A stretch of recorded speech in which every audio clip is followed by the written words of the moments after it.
Students, welcome to your Hindi class. आज हम हिंदी में पाठ 8 पढ़ेंगे जिसका नाम है विजय पर्व विजयदशमी। इसका अर्थ होता है, विजय पर्व का अर्थ होता है विजय का त्योहार और विजयदशमी का अर्थ होता है दशहरा। यानी कि इस दिन श्री राम ने विजय पाई थी। कैसे पाई थी श्री राम ने विजय? श्री राम ने विजय रावण का वध कर कर विजय पाई थी, इसलिए हम इस त्योहार को मनाते हैं सभी दशहरे के दिन। विजयदशमी को श्री राम की रावण पर विजय के प्रतीक के रूप में मनाया जाता है। भारत में वर्ष भर कोई न कोई त्योहार मनाया जाता है। विजयदशमी या दशहरे का त्योहार उनमें से एक है। यह आश्विन मास की शुक्ल पक्ष की दशमी तिथि को मनाया जाता है। इस त्योहार को मनाने के संबंध में कई कथाएं प्रचलित है। एक कथा के अनुसार लंका के अत्याचारी रावण ने सीता का हरण कर लिया था। श्री राम ने रावण से सीता को छोड़ने के लिए कहा, लेकिन रावण ने श्री राम की बात नहीं मानी। अंत में श्री राम को रावण की लंका पर आक्रमण करने के लिए विवश होना पड़ा। यह युद्ध कई दिनों तक चला, जिसमें रावण के अनेक परिवारजन मारे गए। अंत में विजयदशमी के दिन राम ने रावण का वध कर दिया। दशहरे के त्योहार से 10 दिन पूर्व ही स्थान स्थान पर रामलीला का आयोजन किया जाता है। इसमें भगवान श्री राम के जीवन से जुड़ी घटनाओं का इस चित्र में आपको दिखाई दे रहा होगा कि यहाँ पर मंच पर श्री रामलीला की प्रस्तुति की जा रही है और यहाँ पर सारे गांव के लोग और सभी देख रहे हैं। और यहाँ मेले जैसा लगा हुआ है, बिल्कुल सर्कस जैसा। यहाँ बलून वगैरह सब हैं, झूले की व्यवस्था की गई है। तो यह सब रामलीला का आयोजन किया जाता है दशहरे के रूप में। दशहरे के दिन रावण, मेघनाथ और कुंभकर्ण के पुतले रामलीला मैदानों में लाकर खड़े कर दिए जाते हैं। पुतले बनाने वाले कारीगर दशहरे से कई दिन पहले से ही बांस और रंगीन कागजों की सहायता से पुतलों के विभिन्न भागों का निर्माण कार्य आरंभ कर देते हैं। विजयदशमी के दिन दोपहर तक पुतलों के इन हिस्सों को जोड़कर इनमें घास, फूस और फटाके आदि भरे जाते हैं। इस बात का विशेष ध्यान रखा जाता है कि रामलीला मैदान में आने वाले दर्शक इन पुतलों से इतनी दूरी पर रहें कि उनको आग और फटाकों आदि से कोई नुकसान न पहुंचे। आप सभी ने देखा तो होगा कि दशहरे को जब दशहरा मनाया जाता है जब रावण का वध किया जाता है, और इसके लिए राम, लक्ष्मण और सीता जैसे पात्र बनते हैं।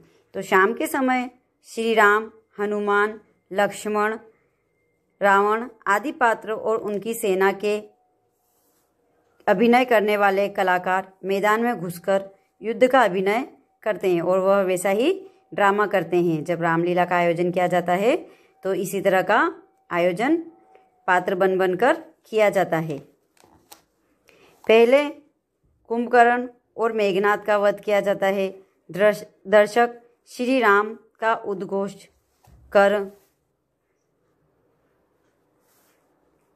करने लगते हैं। इसके बाद श्री राम की नाभि पर बाण मारते हैं, जिससे रावण धरती पर गिर जाता है और मैदान में लोगों की हर्ष ध्वनि से गूंज उठता है। जैसे ही रावण का वध कर देते हैं तो वहाँ जितने भी लोग होते हैं वह बहुत खुश हो जाते हैं और ताली बजाने लग जाते हैं और उन्हें बहुत अच्छा आनंद आता है। जैसा आपको इस चित्र में दिखाई दे रहा है, बीच में रावण है, कुंभकर्ण, मेघनाथ, इनके पुतले बनाए गए हैं और इन्हें श्री राम के द्वारा वध किया गया है, जिसका हम वहाँ पर दशहरा में जाकर ये सब प्रोग्राम हम देखते हैं और गाँव में इसकी रामलीला के द्वारा इस कार्यक्रम का आयोजन कर कर ही इसे देखते हैं। तो ये जगह जगह रावण के पुतले बनाए जाते हैं और उनको जलाया जाता है। आप सभी को इसका ध्यान होगा। रामलीला मैदान के आसपास विशाल मेले का आयोजन भी किया जाता है और वहाँ पर मेला भी लगता है, जिसका बहुत विशाल रूप में, बड़े रूप में आयोजन किया जाता है। दुकानदार दूर दूर से आकर चाट, पकौड़ी, मिठाई, खिलौने, आइसक्रीम आदि की दुकानें तथा झूले लगाते हैं। गांव हो या शहर, बच्चे हो या बूढ़े, स्त्री हो या पुरुष, सभी मेले में उत्साहपूर्वक भाग लेते हैं। आपने देखा होगा जब भी रावण को जब जलाया जाता है तो ऐसा इस प्रकार का मेला लगता है, तो सभी जाते हैं, बच्चे, बूढ़े, जवान, सभी लोग वहाँ पर रावण का वध होता है तो उसे देखने के लिए जाते हैं और मेले का आनंद लेते हैं।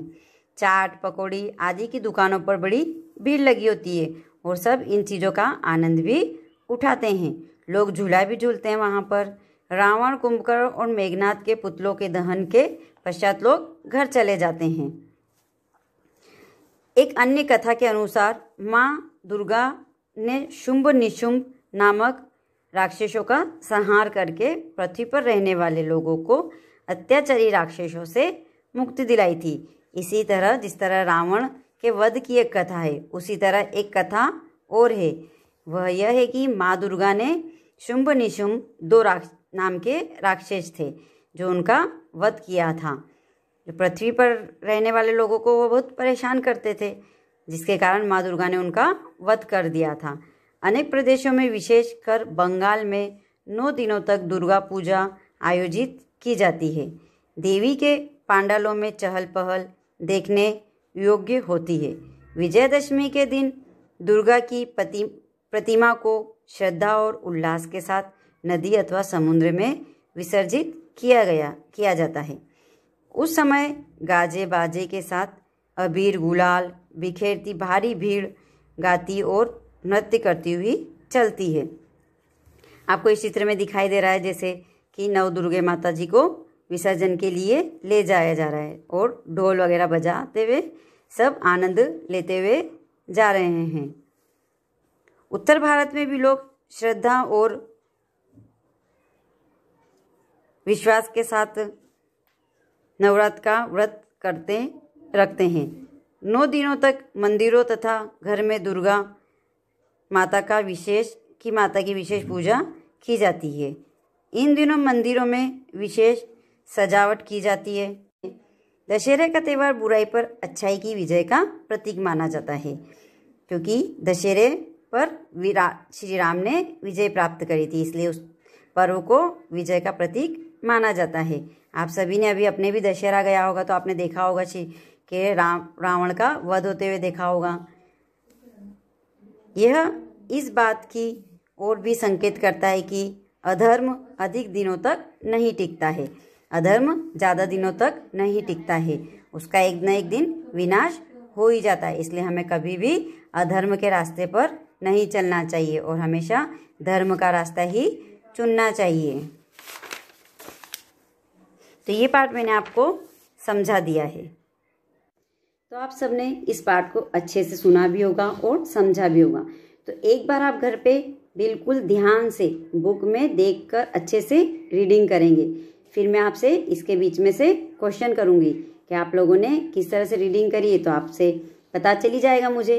फिर जब मैं उसके क्वेश्चन करूँगी तो आप मुझे जल्दी जल्दी से आंसर दे दोगे। ओके, तो आप इसे अच्छे से घर पर रीडिंग करेंगे। Okay, bye.